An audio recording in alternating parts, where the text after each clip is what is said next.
populations ainsi économisées pour faire des dispensaires pour aider d'autres populations. L'analphabétisme. Nous sommes en train de construire de plus en plus d'écoles. Pour vous donner un ordre d'idée, de 1960 à 1983, c'est-à-dire depuis la date où la France, qui nous avait colonisés, a permis à notre pays d'accéder à l'indépendance jusqu'au début de la Révolution, nous avons pu mettre à l'école environ 12% des enfants. For children, written on the material of the dress. It's the calendar of vaccinations for young children, including polio, DPT, I'm not sure the other one.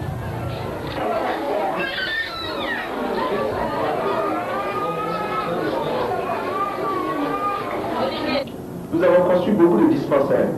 Nous avons vacciné les enfants contre les principales maladies, 4 principales maladies des enfants.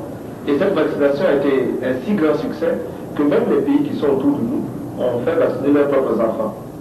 Les pays qui sont voisins du Burkina Faso. Et cela, c'est appelé opération commando. Le terme est militaire, mais il signifie que nous avons voulu, en un temps très rapide, avec des moyens très limités, faire de grandes choses. Opération commando. Et cette vaccination commando a été un très grand succès. Nous avons vacciné des millions et des millions d'enfants à très peu de frais. Nous encourageons l'aide qui nous aide à nous passer de l'aide. Mais en général, la politique d'assistance et d'aide n'a abouti qu'à nous désorganiser, à nous asservir et à nous déresponsabiliser. Nous avons choisi de risquer de nouvelles voies pour être plus heureux, rejetant de manière abrupte et définitive toutes sortes de dictats extérieurs pour créer ainsi les conditions d'une dignité à la hauteur de nos ambitions. Refuser l'état de survie, desserrer les pressions, libérer nos campagnes de l'immobilisme moyen enjeu ou d'une répression, démocratiser notre société, ouvrir les esprits sur un univers de responsabilité collective pour oser inventer l'avenir.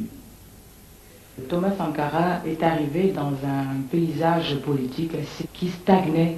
On avait l'impression que les chefs d'État africains et tous les acteurs politiques africains avaient pris leur marque et tout était figé. Et c'est sur ces entrefaites qu'est arrivé Thomas Sankara, qui tout de suite a montré que pour l'Afrique, il y avait peut-être une troisième voie.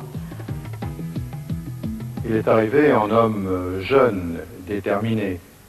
On dirait aujourd'hui qu'il avait soigné son look, une certaine impertinence dans le ton, alors que les autres chefs d'État qui étaient très soucieux du maintien finalement de l'établissement des bons rapports entre la France et leurs propres États, bénissaient toute impertinence.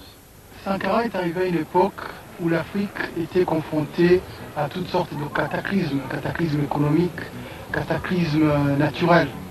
Et ce qui a été formidable avec lui, c'est qu'il a montré que la misère, c'est pas une normalité africaine, que l'Afrique n'était pas condamnée à la misère. Et ça, il a montré en posant des actes simples et concrets, en s'attaquant à la déforestation du Burkina, à l'avancée de la sécheresse, en s'attaquant aux problèmes alimentaires.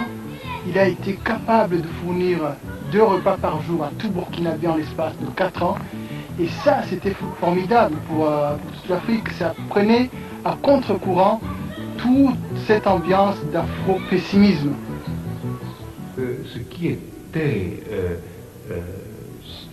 fascinant et émouvant dans l'expérience de Thomas Sankara et du Burkina Faso, c'était cette volonté de s'arracher au colonialisme, de mettre en pratique un programme de développement autonome, de faire appel à la participation effective des habitants du pays, de réhabiliter aussi la fierté nationale, la fierté d'appartenance à une culture. Je dirais qu'il était exactement tout ce qui manquait à l'Afrique. Ce courage, où on avait l'impression qu'il n'y avait plus rien à faire et que les gens s'étaient accommodés à leur sort. Il représentait aussi une jeunesse tout à fait pleine d'espoir par rapport aux vieux dinosaures qui hantent toujours le paysage politique africain. Et troisièmement, il apportait la dimension morale qui nous manquait, c'est-à-dire que l'image qu'on avait des dirigeants africains était celle de personnes corrompues et dont il n'y avait rien à tirer. Puis il est arrivé, il a montré à tous qu'on pouvait être fier, digne, se mettre au service d'une nation sans se remplir les poches. Le territoire libre d'Afrique, dénommé Haute-Volta, s'appelle désormais le Burkina Faso. Article 2. La Haute-Volta. Le Burkina est un État démocratique. Ce nom Haute-Volta, Haute-Volta en anglais, a été légué par la colonisation. Mais afin de retrouver notre identité culturelle, nous l'avons rebaptisé Burkina Faso, c'est-à-dire la patrie des hommes libres et dignes. Les habitants du Burkina s'appellent les Burkinabés. La devise est « La patrie ou la mort, nous vaincrons ». Ouagadougou, le 2 août 1984, capitaine Thomas Sankara.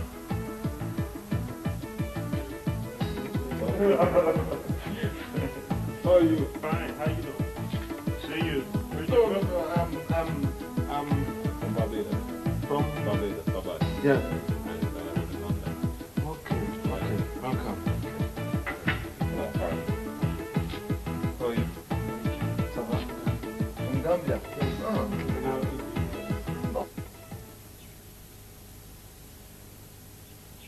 Thomas Sankara était un homme très travailleur.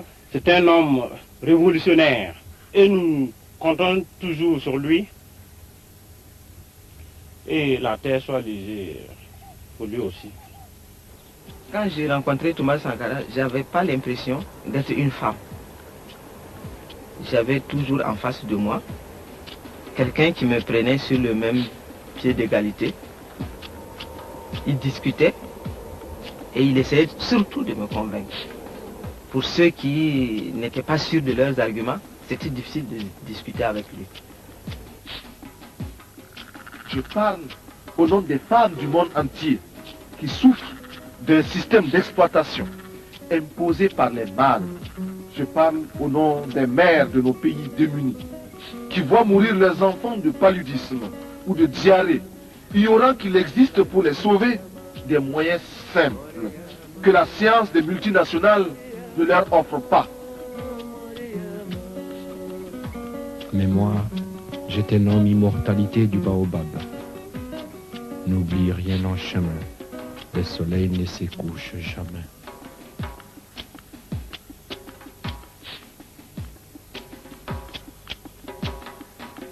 Nous avons honte quand nous entendons parler d'Africains qui achètent des châteaux en Europe ou qui déposent des gros comptes dans les banques en Suisse et ailleurs. C'est une honte. Pendant ce temps, beaucoup d'Africains sont là misérables. Donc, nous ne pouvons pas permettre cela. C'est pourquoi notre révolution, c'est aussi la lutte contre la corruption.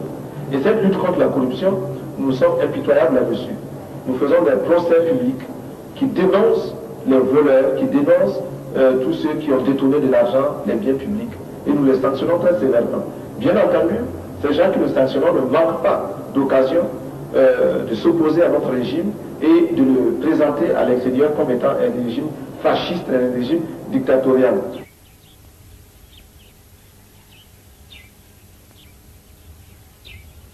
Je ne parle pas seulement au nom du Burkina Faso, tant aimé, mais également au nom de tous ceux qui ont mal quelque part. Je parle au nom de ces millions d'êtres qui sont dans les ghettos parce qu'ils ont la peau noire ou qu'ils sont de cultures différentes et qui bénéficient d'un statut à peine supérieur à celui d'un animal.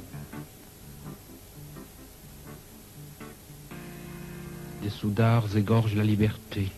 Peau d'ébène en bandoulière, la Kalachnikov fratricide portée en galon des capitaines.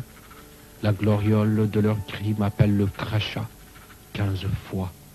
Le 15e jour de tous les 10e mois. Nous dans notre armée des militaires pourris. Alors il faut les chasser. Nous les chassons. Cela va nous coûter la vie peut-être. Mais nous sommes là pour prendre les risques. Nous sommes là pour oser. et vous êtes là pour continuer la lutte.